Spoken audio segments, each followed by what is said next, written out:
Welcome back. ملک کی معیشت کے لیے بڑی خبر، پاکستان اور آئی ایم ایف کے درمیان سٹاف لیول معاہدہ طے پا گیا۔ I M F executive board کی منظوری کے بعد پاکستان کو $1.2 ارب ملیں گے۔ آئی ایم ایف کے جاری کردہ اعلامیہ کے مطابق پاکستان کو ای ایف ایف کے تحت تقریباً $1 ارب اور آر ایس ایف کے تحت $20 کروڑ ملیں گے۔ پاکستان کا معاشی استحکام بہتر اور مارکیٹ کا اعتماد بحال ہو رہا ہے۔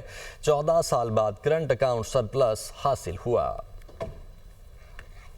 پاکستان اور عالمی مالیاتی فنڈ کے درمیان سٹاف لیول معاہدہ طے پا گیا۔ آئی ایم ایف کے جاری اعلامیے کے مطابق پاکستان کو ای ایف ایف کے تحت تقریباً $1 ارب ملیں گے، جبکہ آر ایس ایف کے تحت $20 کروڑ ملیں گے۔ یہ بھی کہا گیا ہے کہ پاکستان کا معاشی استحکام بہتر اور مارکیٹ کا اعتماد بحال ہو رہا ہے۔ سماجی شعبے کے لیے اہداف حاصل کرنے میں کامیاب رہا۔ غربت میں کمی کے لیے بے نظیر انکم سپورٹ کے فنڈز میں اضافہ کیا گیا۔ پاکستان میں تعلیم اور صحت عامہ کے لیے وفاقی اور صوبائی سطح پر بروقت اقدامات کیے گئے۔ آئی ایم ایف اعلامیہ کے مطابق پاکستان میں ٹیکس آمدن بڑھانے کے لیے وفاق اور صوبے مزید متحرک ہیں۔ پاکستان میں مالیاتی خسارہ گزشتہ 14 سال کی بہترین پوزیشن پر ہے۔ معاشی اصلاحات پر عمل درآمد کر کے ٹیکس پالیسی اقدامات کیے۔ پاکستان ٹیکس آمدن بڑھانے کے لیے وفاق کے ساتھ ساتھ صوبے بھی اہم کردار ادا کریں گے۔ اعلامیہ میں کہا گیا ہے کہ state bank of Pakistan data کے مطابق سخت مانیٹری پالیسی اپنانے کے لیے پرعزم ہے۔ 14 سال بعد کرنٹ اکاؤنٹ سرپلس حاصل ہوا۔ افراطی زر کی شرح 5 سے 7% کے مقررہ ہدف تک محدود رکھی جائے گی۔ حالیہ سیلاب سے 70 لاکھ افراد متاثر، 1000 اموات ہوئیں۔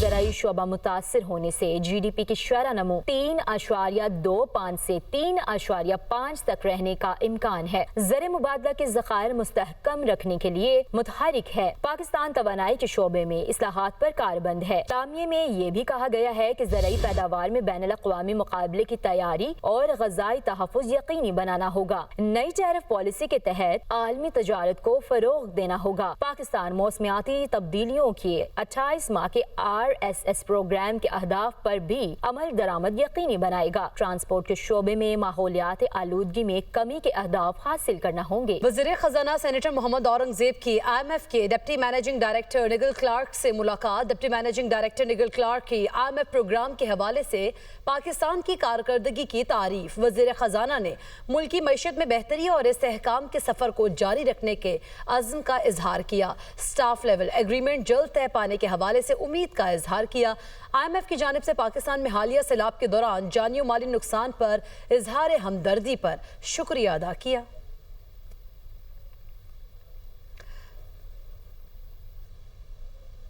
کرم میں افغان طالبان اور فتنہ الخوارج کی بلا اشتعال فائرنگ، پاک فوج کی شدید جوابی فائرنگ۔ سیکیورٹی ذرائع کے مطابق پاک فوج کی فائرنگ سے طالبان پوسٹوں کو شدید نقصان۔ افغان طالبان کی پوسٹوں پر آگ بھڑک اٹھی، ٹینک بھی تباہ ہو گئے جبکہ پوسٹیں چھوڑ کر فرار ہو گئے۔ پاک فوج نے افغان طالبان کی ایک اور پوسٹ ٹینک پوزیشن تباہ کر دی۔ طالبان اپنے ساتھیوں کی متعدد لاشیں پوسٹ پر چھوڑ کر فرار ہو گئے۔ پاک فوج نے انتہائی مہارت سے طالبان کے چلتے ٹینک کو نشانہ بنایا۔ تباہ کیے گئے ٹینک کی فوٹیج بھی منظر عام پر آ گئی۔ پاک فوج نے 1 گھنٹے کے دوران چوتھی ٹینک پوزیشن شمشاد پوسٹ تباہ کر دی۔ فتنہ الخوارج اور طالبان کے کارندے پوسٹیں چھوڑ کر فرار ہو گئے۔ پاک فوج کی کارروائی میں فتنہ الخوارج کے اہم کمانڈر کی ہلاکت کے اطلاعات ہیں۔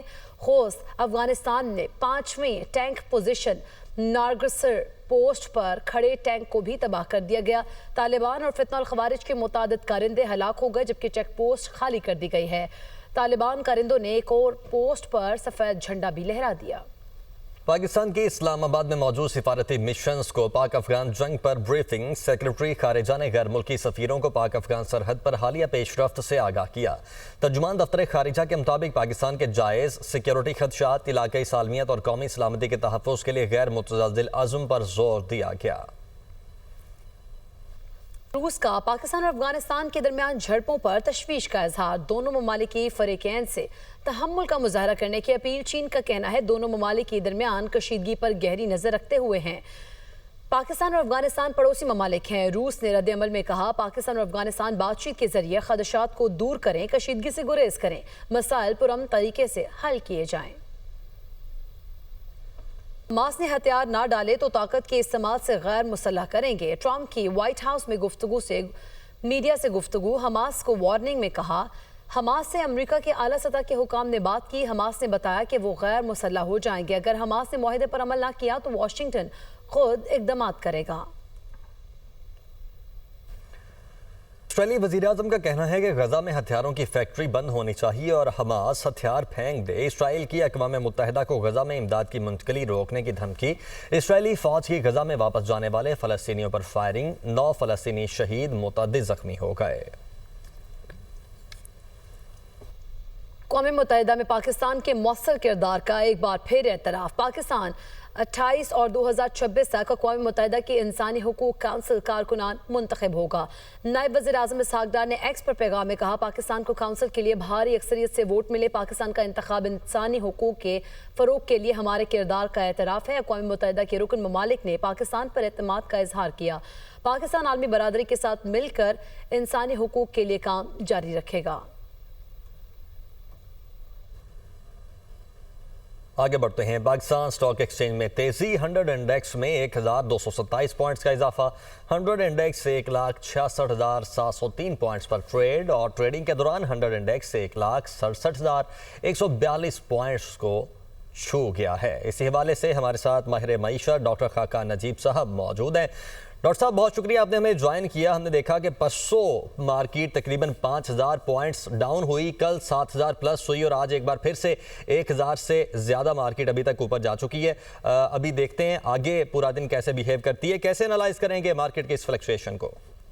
دیکھیے 2-3 چیزیں ہیں. ایک تو یہ ہے کہ جو ملک میں تھوڑی سی ایسی لا اینڈ آرڈر کی سچویشن کریٹ ہوئی.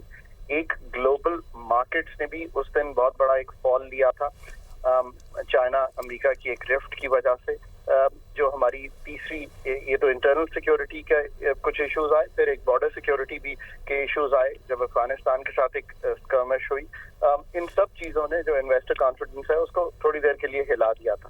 بٹ جو فنڈامنٹلز ہیں ملک کے وہ وہیں کھڑے تھے, جس کا مطلب ہے کہ ایک IMF کی انگیجمنٹ چل رہی تھی, وہ ڈیلے ہو گئی تھی بٹ ہو گئی ہے.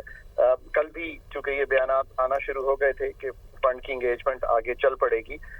سو مارکیٹ نے جو جسے کہتے ہیں نا اپنا جو کریکشن کی تھی, اور corrections are healthy for the market because جو بہت ایکسٹرا لوڈ اٹھا رہے ہوتے ہیں, لیٹ سے کہ آپ نے لیوریج پہ بورو کر کے مارکیٹ میں بائی کیا ہوا ہے, تو اگر وہ بورنگ کیپیسٹی آپ کی اتنی نہیں تھی تو آپ نکل جائیں گے بیچ میں سے. And corrections are always healthy and they give new investors the chance to enter the market. So یہ 7% کی ایک اوور آل کریکشن ہوئی ہے. جب پرسوں کی اگر میں ملا لوں, کچھ ایسے میں 10-12% کی بھی کریکشن ہوئی ہے. Even that is healthy for the market. Market ایک گو میں نہیں بڑھتی. سو اوور آل مارکیٹ میں یہ کریکشن ہوئی, گڈ. اور پھر فنڈ کا ہو گیا, بارڈر سیکیورٹی اور انٹرنل سیکیورٹی جو ہے اس کو ہینڈل کر لیا گیا. راستے کھل گئے.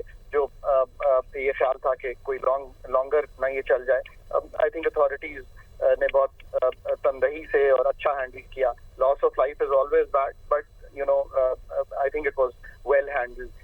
اس نے پھر مارکیٹ پارٹیسپینٹس کو ایک رینیوڈ کانفیڈنس دیا. اور آج تو آپ کو معلوم ہے کہ IMF is the lifeline for Pakistan's economic stability. جتنی بھی آپ اس وقت پاکستان کی جو جسے کہیں گے نا اسٹیبلائزیشن کے پروسیس کو دیکھ رہے ہیں, اس کی جو بنیادی وجہ ہے وہ IMF کی انگیجمنٹ ہے. اور میں ہمیشہ سمجھاتا ہوں کہ کوئی بھی ملک جب IMF کی انگیجمنٹ میں جاتا ہے تو تحقیق, لٹریچر, بہت سی اسٹڈیز ہمیں یہ بتاتی ہیں کہ 18 سے 20 ماہ میں ایک اسٹیبلائزیشن جو ہے وہ ہولڈ لے لیتی ہے. اس کا مطلب ہے افراط زر یعنی کہ قیمتیں 29% پہ بڑھ رہی تھیں, آج 5% کے قریب بڑھ رہی ہیں, اور لائکلی ہے کہ ہم اسی بینڈ میں 5 سے 7 کے رہیں گے. گڈ. آپ تھوڑا سا اپنے ٹیکسز کا بوجھ بڑھاتے ہیں, آپ اپنے ایکسپینڈیچرز کو کم کرتے ہیں, آپ کا مالیاتی خسارہ 7-7.5% سے 5 اور 6 کے درمیان آ جاتا ہے. تو وہاں پہ بھی آپ کی بنیادی جو ڈیفیزٹ ہے وہ کم ہو جاتا ہے. تیسری بات, آپ کرنٹ اکاؤنٹ کو سنبھالنے کے لیے جو ایکسچینج ریٹ ہے اس کو کنٹرول کرنے کی بجائے تھوڑا سا مارکیٹ پہ چھوڑتے ہیں. بٹ جو باقی ایڈمنسٹریٹو میجرز آپ نے لیے اس سے ایک استحکام بھی آیا. اس کی وجہ سے پچھلے سال کا جو کرنٹ اکاؤنٹ ہے وہ سرپلس میں آ گیا, یعنی کہ بیرونی خسارہ سرپلس میں آ گیا. ان سب چیزوں نے ایک اسٹیبلائزیشن کے پروسیس کو سیمنٹ کر دیا ہے. IMF کا یہ کام ہے, وہ ڈاکٹر ہے of the last resort. Pakistan کی اکانومی